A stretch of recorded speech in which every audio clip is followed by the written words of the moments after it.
Hello friends. मैं टीके रहमान। हमारे ऑल अबाउट म्यूचुअल फंड्स के तीसरे एपिसोड में आपका स्वागत है। पिछले दो एपिसोड्स में हमने ये देखा कि म्यूचुअल म्यूचुअल फंड्स के बेसिक कॉन्सेप्ट्स क्या हैं, टाइप्स क्या हैं, और सही म्यूचुअल फंड्स किस बारे में सही म्यूचुअल फंड के चुनने के बारे में हम लोगों ने बात किया। इस एपिसोड में हम आपको डायरेक्ट म्यूचुअल फंड्स और रेगुलर म्यूचुअल फंड्स के बारे में, जो कि बहुत ही इंपॉर्टेंट टॉपिक है, उसके बारे में डिस्क्राइब करेंगे। तो इस वीडियो को लास्ट तक जरूर देखिएगा, और लास्ट तक देखने के बाद मेरा एश्योरेंस है आपसे कि आप इस वीडियो को देखने के बाद आपको ये पता चल जाएगा कि डायरेक्ट फंड्स क्या होता है और रेगुलर फंड्स क्या होता है और कौन सा फंड आपके लिए बेहतर है। चलिए शुरू करते हैं। डायरेक्ट और रेगुलर म्यूचुअल फंड्स के अंतर को समझने से, डायरेक्ट म्यूचुअल फंड्स और रेगुलर म्यूचुअल फंड दोनों एक म्यूचुअल फंड्स के टाइप्स हैं, यानी ये दोनों एक म्यूचुअल फंड का प्रकार है। और डायरेक्ट म्यूचुअल फंड्स में आप डायरेक्टली फंड हाउस से म्यूचुअल फंड खरीद सकते हैं, जबकि रेगुलर फंड से आपको किसी इंटरमीडिएरी या डिस्ट्रीब्यूटर या फिर कोई एडवाइजरी से आपको फंड्स में इन्वेस्ट करने के लिए जरूरत है। और उसको एक आप बोल सकते हैं जैसे कि ब्रोकर या फिर डिस्ट्रीब्यूटर या फिर कोई मिडिलमैन। ये मिडिलमैन आपको म्यूचुअल फंड खरीदने के लिए टिप्स और ट्रिक्स भी और एडवाइस भी शेयर करता है। ठीक है। डायरेक्ट म्यूचुअल फंड और रेगुलर म्यूचुअल फंड्स में अंतर आम तौर पर खरीदने की प्राइस में पड़ जाता है, क्योंकि अगर आप डायरेक्टली म्यूचुअल फंड खरीद रहे हो तो डायरेक्ट फंड्स में आपको इन्वेस्टमेंट जो है वो ज्यादा रिटर्न्स आता है, और रेगुलर फंड्स में in comparison of direct fund वो थोड़ा कम आता है, क्योंकि आपका जो इन्वेस्टमेंट है वो आपके इन्वेस्टमेंट को मैनेज करने के लिए जिस एडवाइजरी से आप म्यूचुअल फंड ले रहे हो वो कुछ एक्सपेंस रेशियो बढ़ जाता है और वो चार्ज करता है। इसको हम डिटेल में अभी समझते हैं कैसे। म्यूचुअल फंड्स के प्रकार देखिए। डायरेक्ट फंड्स में, इसमें आप सीधे एसेट मैनेजमेंट कंपनी के वेबसाइट पर जाते हैं और जाकर उनके वेबसाइट से आप फंड्स में इन्वेस्टमेंट करते हैं या फिर फंड खरीद लेते हैं। फॉर एग्जांपल, जैसे में आदित्य बिरला ग्रुप है, एचडीएफसी म्यूचुअल फंड है, प्रिंसिपल म्यूचुअल फंड है, DSP black rock mutual fund है। यहाँ आपको कमीशन देने की जरूरत नहीं होती है, और पूरी जो आपका इन्वेस्टमेंट, पूरा जो अमाउंट है वो फंड्स में ही इन्वेस्ट हो जाता है। और इस वजह से एक्सपेंस रेशियो कम होता है, क्योंकि कमीशन और डिस्ट्रीब्यूशन फीस इन्वॉल्व नहीं होती है। ये होता है डायरेक्ट म्यूचुअल फंड्स में। और डायरेक्ट म्यूचुअल फंड का जो एनएवी है यानी नेट एसेट वैल्यू है वो रेगुलर फंड से थोड़ा सा ज्यादा होता है, क्योंकि जो आपका पूरा का पूरा इन्वेस्टमेंट है वो बिना डिडक्शन के वो इन्वेस्ट होता चला जाता है। ठीक है। रेगुलर फंड्स क्या है?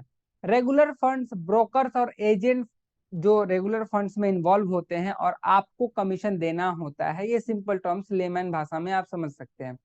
उदाहरण के तौर पे हम समझते हैं कैसे। एक कंपनी का उदाहरण लेते हैं, H D F C mutual funds. ठीक है। और H D F C mutual funds को अगर आपने H D F C bank के थ्रू खरीदा तो कॉमन आदमी को लगता है कि चलो ये तो दोनों एक ही है, H D F C mutual fund भी है और H D F C bank दोनों एक ही है। नहीं, ऐसा नहीं है। H D F C mutual fund एक एसेट मैनेजमेंट कंपनी है और H D F C bank एक बैंक है। ठीक है। तो जब आप H D F C bank से खरीदते हो तो वो डायरेक्ट नहीं होता, वो रेगुलर होता है। यानी अगर आपने H D F C bank से खरीदा और H D F C mutual fund को खरीदा H D F C bank से, तो आपको कमीशन देना पड़ेगा, और वो कमीशन आपसे ही चार्ज किया जाता है, और वो डायरेक्टली पे आउट से निकल जाता है। जब आप मैच्योरिटी पे, जब आप इन्वेस्टमेंट निकालते हो वापस, तो एज ए एक्सपेंस लोड वो आपके अमाउंट से डिडक्ट हो जाता है। और ये चीज है कि कभी कभी लोगों को ये चीज पता नहीं होता है कि एचडीएफसी बैंक और एचडीएफसी एसेट मैनेजमेंट कंपनी अलग अलग है।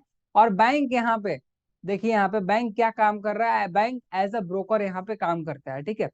और नॉर्मल आदमी को ये लगता है कि एचडीएफसी बैंक और एचडीएफसी म्यूचुअल फंड दोनों एक ही है, और इस चक्कर में जिसको नहीं पता है, जिसको नॉलेज की कमी है, उसको कमीशन देना पड़ जाता है।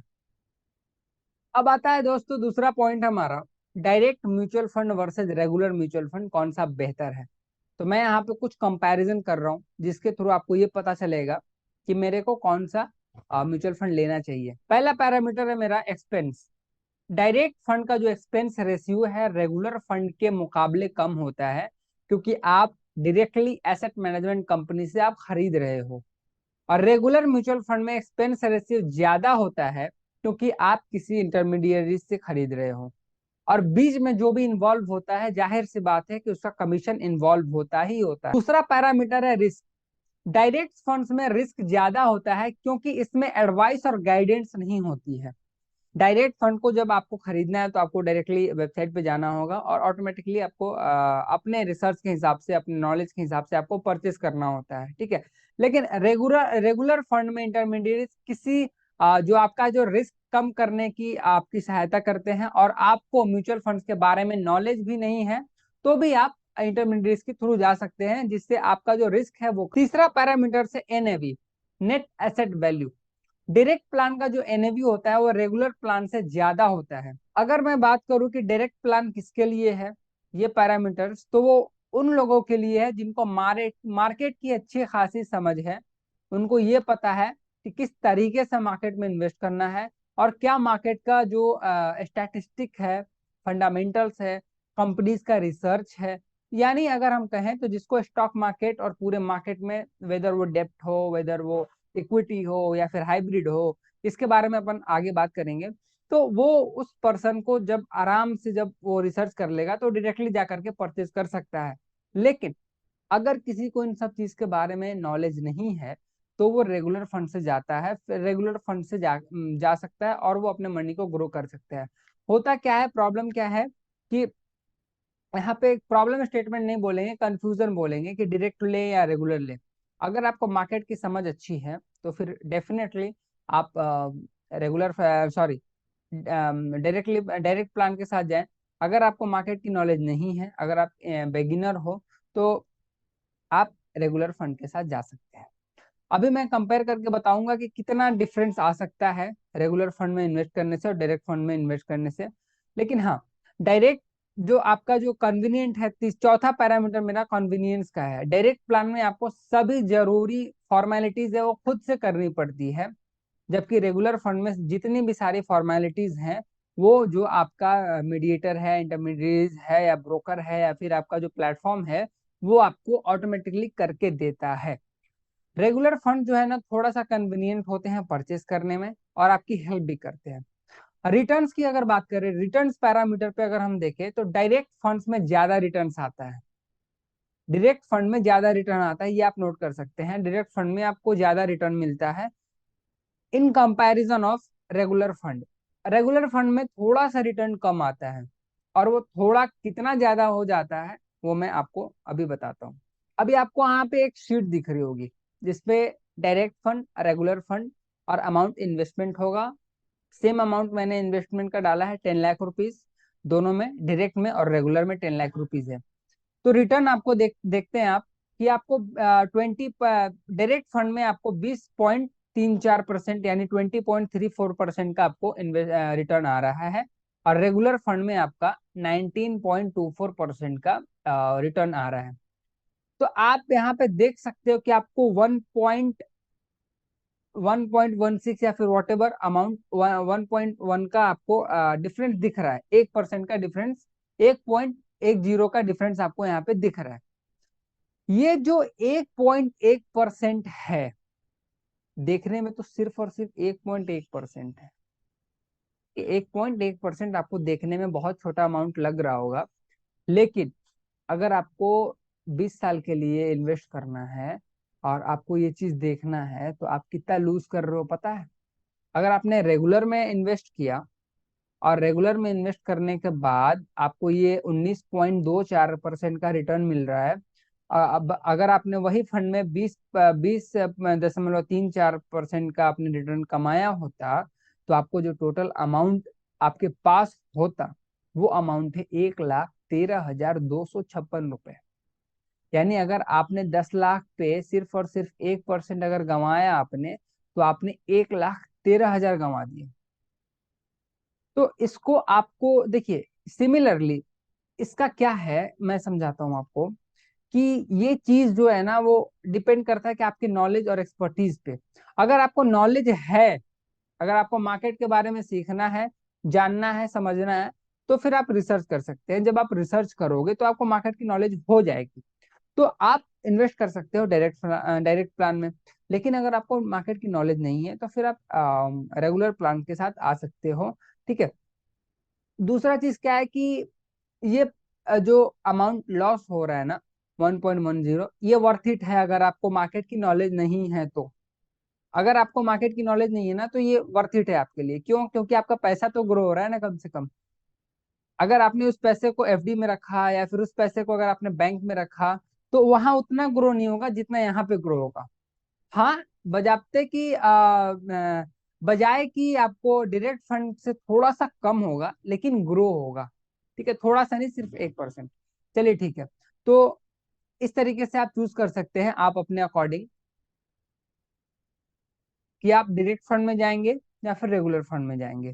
तो देखिए तीसरा फैक्टर क्या है, जब आप म्यूचुअल फंड चूज करते हो ना तो ये चीजों को देखना चाहिए, ये फैक्टर्स आपको चेक करने चाहिए।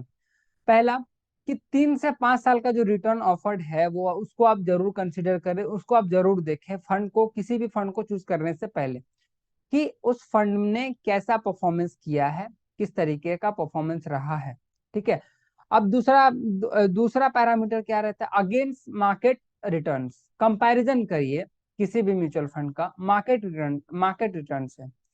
फॉर एग्जाम्पल, अगर आपने एचडीएफसी का म्यूचुअल फंड खरीदना है और उस म्यूचुअल फंड का जो रिटर्न है मार्केट का रिटर्न 10% डाउन है, बट म्यूचुअल फंड का जो रिटर्न है वो -2% है, तो वेल वो जो म्यूचुअल फंड है वो बहुत ही अच्छा परफॉर्म कर रहा है।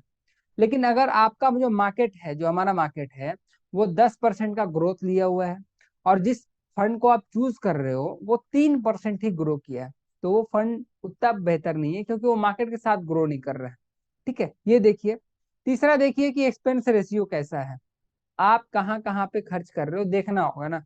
आप जब आप म्यूचुअल फंड के पेज पे जाओगे, कहीं पे भी आप म्यूचुअल फंड्स के बारे में रिसर्च करना जब स्टार्ट करोगे देखोगे, तो वहाँ एग्जिट लोड और एक्सपेंस रेशियो आता है कि कितना लग रहा है। ठीक है, एनएवी आएगा आपको, आपको एग्जिट लोड आएगा, आपको वहाँ पे एक्सपेंस रेशियो आएगा। तो एक्सपेंस रेशियो के मुकाबले आप देखिए, फिर उसके बाद सर्च करिए वहाँ पे डाइवर्सिफिकेशन इन पोर्टफोलियो। आपको वहां पे देखने को मिलेगा कि क्या क्या पोर्टफोलियो में डाइवर्सिफिकेशन है, कहाँ कहाँ पे कौन कौन से सेक्टर में इन्वेस्टमेंट लगा हुआ है। जैसे बैंकिंग में लगा है, ऑटो सेक्टर में लगा है, एनबीएफसी में लगा है। आप चौथा पैरामीटर ये देखिए कि जो पैसा आपका मैनेज कर रहा है उसका ट्रैक रिकॉर्ड क्या है। जी हाँ दोस्तों, यानी जो आपका फंड मैनेजर है ना, उसका ट्रैक रिकॉर्ड जरूर देखिए। ठीक है, थोड़ा सा रिसर्च करना पड़ेगा, चाहे आप डायरेक्ट प्लान में जा रहे हो या फिर रेगुलर प्लान में जा रहे हो, रिसर्च तो करना ही पड़ेगा क्योंकि पैसा आपका है। यू हैव टू इन्वेस्ट और you have to research about that particular fund और पर्टिकुलर मार्केट। सो बिना रिसर्च के कहीं पे भी इन्वेस्टमेंट ना करें। ठीक है, और आपको इन्वेस्टमेंट से पहले कंप्लीट होना चाहिए ऑब्जेक्टिव आपका, गोल आपका, किस गोल के लिए आपने ये किया है। तो ये जो वीडियो है ना दोस्तों, ये तीसरा वीडियो है हमारे ऑल अबाउट म्यूचुअल फंड्स के सीरीज का। ओके, तो ये तीसरा वीडियो, बाकी के जो दो वीडियोस हैं दोनों का यहाँ पे लिंक आपको मैं डिस्क्रिप्शन में प्रोवाइड कर दूंगा। आप जाकर के उनको भी देखो और इसको भी देखो और आप अपने नियर डियर वन के साथ इस वीडियो को शेयर करो, ताकि वो भी फाइनेंशियल नॉलेज को बढ़ा सके और अपने पैसे को ग्रो कर पाए और अपने लाइफ को एक वेल्दीएस्ट वे दे पाए, अपने लाइफ को सिक्योर लाइफ बना पाए। तो ये है आज का वीडियो दोस्तों। आशा करता हूं कि आपको डायरेक्ट म्यूचुअल फंड्स और रेगुलर म्यूचुअल फंड्स के बीच का जो अंतर है वो पता चल गया होगा। और अगर हम इस वीडियो की समरी की बात करें, समरी एक बार समराइज कर लेते हैं।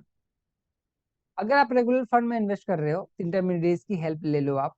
ठीक है, अगर आप म्यूचुअल फंड्स में देख रहे हो तो आपको ट्रैक रिकॉर्ड देखना होगा 3 से 5 साल का, और आपको कंसीडर करना होगा एक्सपेंस रेशियो, और आपको ट्रैक रिकॉर्ड मन फंड मैनेजर का भी देखना होगा। ओके, तो ये रहा आज के वीडियो का समरी, और आशा करता हूँ कि ये वीडियो बहुत ही अच्छा लगा लगा होगा आपको। कमेंट में बताने के लिए कि ये वीडियो कैसा लगा, आप किस प्लान के थ्रू जाना चाहते हो, इसका बहुत बहुत शुक्रिया आपको। लेकिन हाँ, एक चीज, अगर आप यहाँ पे भी एक चीज और कंफ्यूजन होगा आपको कि भाई कैसे इन्वेस्टमेंट करें, इन्वेस्टमेंट तो करना है बट कैसे करें, तो मैं आपको दो चीज यहाँ पे रिकमेंड कर रहा हूँ। अगर आपको डायरेक्ट प्लान के साथ जाना है तो फिर आप एक डीमेट अकाउंट ओपन करो। डीमेट अकाउंट ओपन करना जैसे अपस्टॉक्स का है, एंजल वन का है, एसबीआई सिक्योरिटीज का है, फिर जाकर के मिराई एसेट, एम स्टॉक्स करके, ऐसे 3-4 आपको मैं रिकमेंड कर दे रहा हूँ। आपको जो पसंद है उस पे जाकर के आप अकाउंट बनाओ और अकाउंट बना करके आप इन्वेस्टमेंट स्टार्ट कर दो। अगर आपको रेगुलर फंड में जाना है तो फिर मैं आपको फंड्स इंडिया प्लेटफॉर्म का एक फंड्स इंडिया करके एक प्लेटफॉर्म है, मैं उसका लिंक आपको प्रोवाइड कर दे रहा हूँ। आप वहां पे जाकर के रेगुलर फंड्स में इन्वेस्टमेंट स्टार्ट कर सकते हैं। सारी चीजें जो हैं, स्टडी मटेरियल और रीडिंग मटेरियल, रेफरेंसेस और जो भी लिंक्स हैं, अकाउंट्स ओपन होने के जो लिंक्स है, वो सारे डिस्क्रिप्शन बॉक्स में अवेलेबल रहेंगे। आप वहां पे जाकर के एक बार चेकआउट कर लो। ओके, तो मिलते हैं अगले वीडियो में। अगला वीडियो हमारा होगा ग्रोथ वर्सेस डिविडेंड ऑप्शंस। ये दो ऑप्शंस हैं, इसको हम डिटेल में कवर करेंगे अगले वीडियो में। तब तक के लिए आपका तहे दिल से बहुत बहुत शुक्रिया।